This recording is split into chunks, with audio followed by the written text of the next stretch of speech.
Hey, everybody, welcome back to the Visitor Parking Podcast. It's your host, Alex Vargas.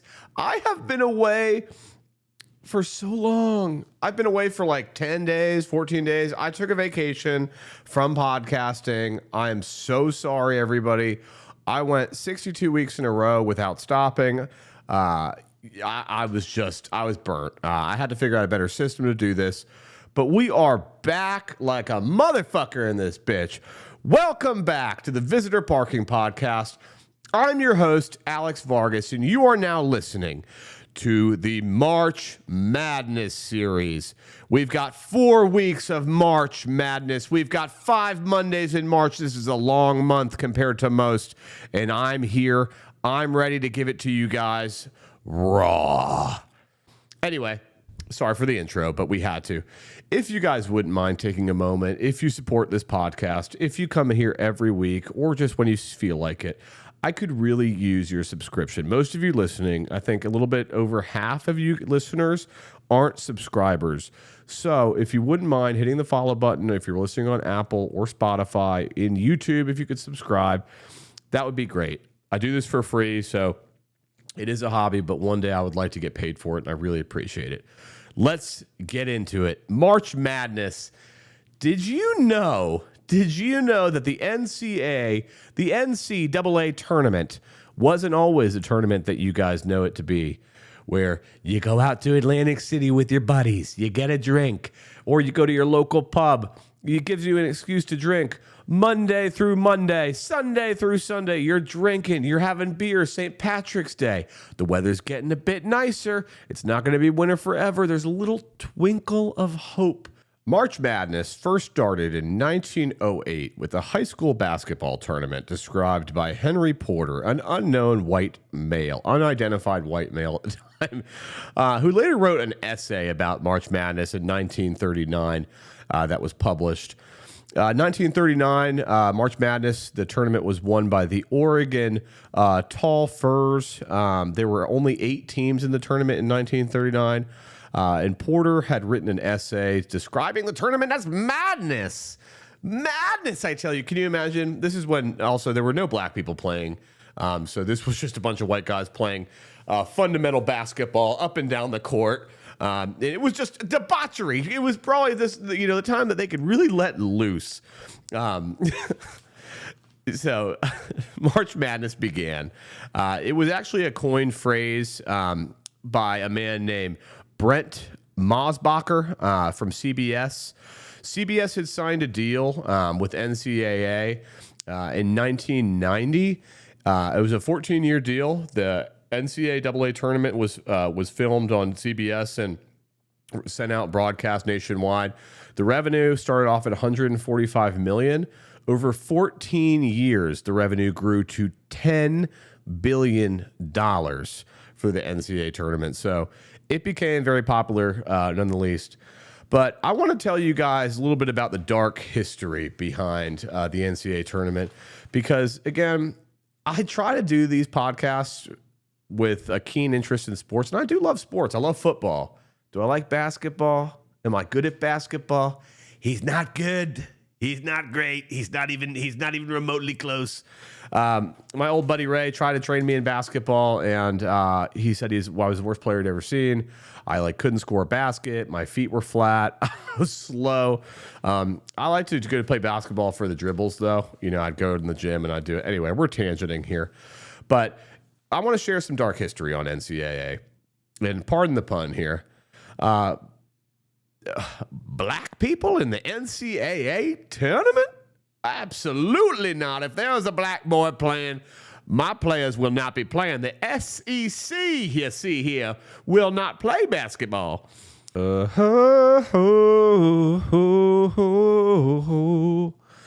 was that one basketball movie with, it wasn't with Kevin Costner, but it was like the guy from Sweet Home Alabama who played the coach of the Texas team. I think it was the Longhorns, but I don't even think that was a tournament, the Texas West Miners. But the first black basketball player to play in the NCAA tournament was a man named Don Barksdale. Don Barksdale was playing for the UCLA Bruins. And it was a huge problem with the teams because in 1953, segregation wasn't legal yet, but black people started being allowed to play in the NCAA tournament after 1940 through 1950s in a sport that is dominated by male black athletes, in a sport that is dominated by black athletes. Black athletes weren't even allowed to play in the NCAA tournament until 1953. And that was just one player by the name of Don Barkdale for the UCLA Bruins. And it caused a lot of backlash. We are in the NCAA. I'm not going to let no black boy play for my team. We will not be playing in this tournament. A lot of the SEC, a lot of the Southern teams, when they found out there was a black player playing, refused to play the game, is how upset they were. It wasn't until, I believe, when Loyola played Mississippi State, they actually had to go off grid for this. I think this was in between 1950 and 1970. They went off the grid and they played like it was like an exhibition game, black players versus white players. It was a really big deal. And the rest, I would like to say, is history, but let me finish. 4 of the Loyola players later went on to win a national championship with 4 black starters. Segregation didn't officially end in the NCAA until 1970s. So if you know somebody that's 56 years ago that black people were allowed to fully commit to playing in the NCAA tournament. 56 years ago. So if you know somebody older than 56 years, the chances are that grandpa knows a time when black people weren't even allowed to play basketball with white people. Isn't that nuts? I mean, I talk a lot about systemic racism on this podcast, a lot about it, because I think it's just bringing awareness to the fact. It's not even saying right or wrong, because I know a lot of white people get offended by my podcast when I'm not shaming you for history. It was wrong to segregate. Segregation, slavery, horrible. But all I'm doing is simply bringing a unique reference to how this was 56 years ago. Not even a 60-year-old person. 70. You take a 70-year-old who's not that old. 70 in this day and age is not. 70 is the new 50. I mean, you talk to a 70-year-old, chances are they remember segregation. Talk to an 80-year-old, they really remember it. So it just mind blows. 1940s to 1950s, there were a lot more black athletes that started to play in the NCAA tournaments. Teams allowed it. Northern states, surprising. Southern states, they weren't with it. So after World War II starting to come to an end, the white people have been dying and bleeding with black people. We've been fighting alongside. We said, what is this? Why are we segregating when we come home? That's my brother. Like, he died with me in the trenches. Like, we won our freedom together in America. We fought side by side. Why should there be segregation? So they come home to, Jim Crow laws where white water fountains, black water fountains, white bathrooms, black bathrooms, just a whole bunch of bullshit. But in reality, if you're going to fight a war with somebody and they're going to defend your country, I mean, I don't care what your pappy and mammy told you. That's your brother. You guys are fighting side by side in this country. There should be no segregation. So 1970 segregation ended. Along the way, I think about 9 years into segregation ended, we got the beautiful game in the NCAA tournament, which was Larry Bird versus Magic Johnson. For those critics and sportscasters in history typically refer to this game as the turning point. This was a big turning point for black athletes and white athletes to come together and play on the same team. After a couple of years, it didn't take long for the white athletes to kind of get pushed out of the sport, not because they weren't good enough, but because the black athletes are just simply better at ball. I could get into you with asphalt and why that these low-income neighborhoods growing up had more basketball hoops attributed. I'm not going to go there yet because I think that's too much for my audience. Let's keep it light. The NCAA tournament was not as big as it had been because they had cut off half their players. I mean, who wants to watch a bunch of white guys play basketball? I don't, I'm not very good at it, and I've seen some good ones, but not as many. So I don't know. I don't consider this reverse racism because I'm white, so it's like I kind of get a pass for saying it. But yeah, I mean, black athletes play basketball, and predominantly in the NBA, it's a cultural driven league. So best athletes gets to play, and that's just the way it is. So I don't bring this up to rub salt on the wound or make fun of the segregation or say anything negative about blacks versus whites. I don't even think it should be a thing, but I do think that a lot of people, like my wife didn't know it. A lot of people don't know that. 56 years ago, Michael Jordan, LeBron James, Kobe Bryant would not have been allowed to play basketball. If they were born a little bit earlier, they would have been on their own league. They wouldn't have been able to play in the NCAA tournament. There wouldn't have been this gigantic path for them to get to the NBA, and we wouldn't know it. So let's remember our history, that the best things in life, basketball, football, this unity that we have, comes from a lot of it in sports. It's because of the diversity. Our diversity in this country is what makes us strong. And the reason I'm not wearing my Team USA hockey jersey today is I'm a supporter of the USA. I love hockey. I love watching the game. But for Donald Trump to not only take our American flags and use it as a symbol for his sycophants and the MAGA movement, but also take our hockey team and fucking put his little pee-pee all over them, disgusting. Like, fucking can't stand that dude. Anyway, I don't want to give Donald Trump too much light here because that guy's a fucking pig. But where was I going with this podcast? The NCAA tournament is something that it really shakes the dust off. We get into January, February. Your teams get eliminated from the NFL playoffs. It's not that exciting. The Super Bowl this year sucked, so it's starting to get exciting. The NCAA tournament comes back on. Right after that, the weather starts getting a little bit nicer. The Masters come on. Next thing you know, it's golf season. We're getting into summer. It's just from March Madness on till fall. Oh, we're back, baby. We are so back. March Madness is here, guys. I'm so excited. I couldn't tell you who's playing. I won a little bit of money. I hadn't bet. I hadn't done a parlay. I hadn't done a football parlay since before the 2025. I left that in the year of the snake. I put $250 on Duke to win because I said Duke is an old prestigious school. I think they should be able to beat Michigan. They beat Michigan. I put that money on a fight, parlayed that, got it up, got a nice little penny. So I'll set a little bit of that aside for the March Madness tournament. Who knows? Maybe we'll go in a little bit. I don't know. But Duke is going to be high on my list this year just because that's like one of the names I know. Michigan looks great. They have a 7 foot, I think he's 7'3" player on their team. He's massive. I don't even know his name. Who's the 7 foot player on Michigan? Marmar.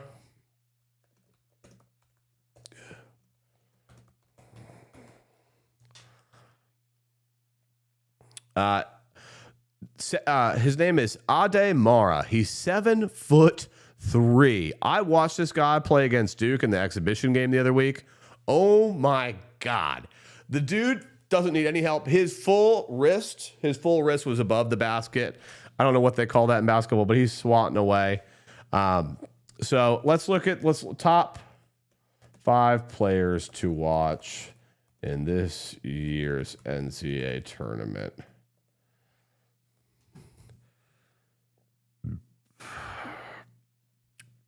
All right, top 5 players to watch in this year's NCAA tournament. AJ Despidania, BYU, leading scorer. Cameron Boozer, Duke, projected top NBA pick, often the number 1 or number 2 player nationally heading into March. Boozer's all-around game makes Duke a threat. They beat notable Michigan, ranked number 1. Michigan star, and a big reason the Wolverines are a high seed. He's a player of the year's discussions and a consistent double-double threat. Brandon Braden Smith of Purdue, one of the nation's premier playmakers and a former Big Ten Player of the Year. Smith is vital to Purdue's offense and tourney success. JT Topin, Texas Tech, a big-time scorer and leader for a dangerous Texas Tech squad projected to go deep.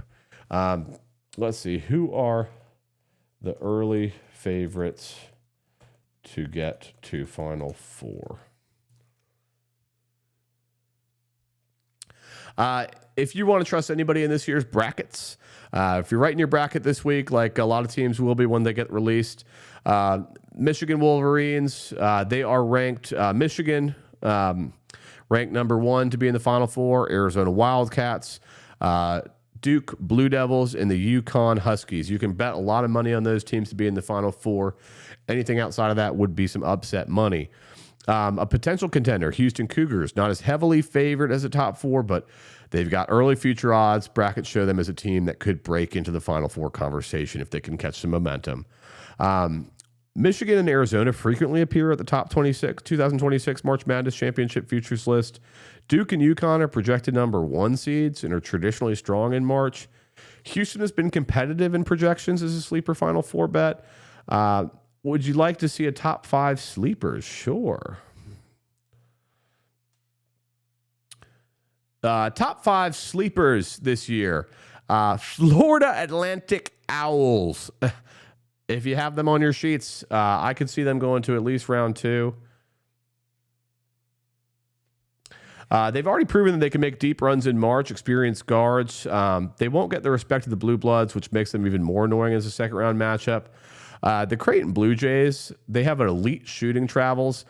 If they get hot for 2 weekends, they're in the Final Four. Tournament math, you only need 3 to 4 nuclear shooting nights to get you into the Final Four, which is pretty crazy. The San Diego State Aztecs are pretty dangerous this year. Defensively, they play really physical, and in college basketball, playing physical can count for a lot in the tournament, especially when nerves start to get into some of these guys who have never played on such a big stage before. So I'd be looking at the San Diego Aztecs to come in. Texas Tech Raiders, they're another tough team. They've been tough the past couple of years in the tournament. They always feel like a team that can knock out the number 1 seed. You just never know. Drake Bulldogs, this is the team that you've never heard of. This is a true Cinderella profile. Veteran guards, low turnover rate, nothing to lose. Every year, one of these mid-majors makes America scream at their TV. Wow, what a line, ChatGPT. I would just say March, I've got some great memories from March Madness. Being a 30-year-old, you don't have as many friends. It's like when you've had, I've had children since I was 22, 23 years old. I've got 2 kids now. I run a business, podcast, social media. I mean, I don't have a lot of time. Like, I'm pretty set in my routine. So I don't keep as many friends as I used to in terms of the volume of going out. But man, back in the day, these little March Madness, these were some of my favorite boondoggles. We used to go out, probably like 14 of us deep in New Jersey. My old friend Josh, we haven't talked since I haven't even seen you, Josh, since our wedding. That's kind of the thing. It's like you have a wedding and then you don't see those people ever again. It's kind of like, is this what happens at weddings? You get married and then you just never see them. But yeah, I mean, I haven't seen Josh in a long time, but we used to go out to, it was so fun. We'd leave work, drive all the way to Atlantic City, and Atlantic City was awesome because it was literally Mordor. And everybody comes, it's kind of a hidden gem on March Madness because everybody comes from New York, New Jersey, Maryland. They come from all around to come gamble. And it's just, I've always won big when I go to Atlantic City. So Atlantic City is one of my all-time favorite spots to watch March Madness. But March Madness, you can really turn any night into a party. You can be at home watching the games. You can invite your friends over. You can go to bars. It's just March. Nothing beats March. Everything starts to look a little bit brighter in March. Quarter 1 is wrapping up. So if you're in the books, if you're in the business like I am, I hope you had a good quarter 1. We're coming into our biggest month. So I think March should be a big month for a lot of people. And who knows? We're watching the stock market. There's been a lot of chatter about AI recently. So I'm tailing off here, guys, but March is going to be a fantastic month. I hope you guys have the best. We are in the March Madness series. We have a 4-week series on March Madness. So stay tuned for all your bracket news. You will find it here. God bless America. God bless our troops. Thank you, guys.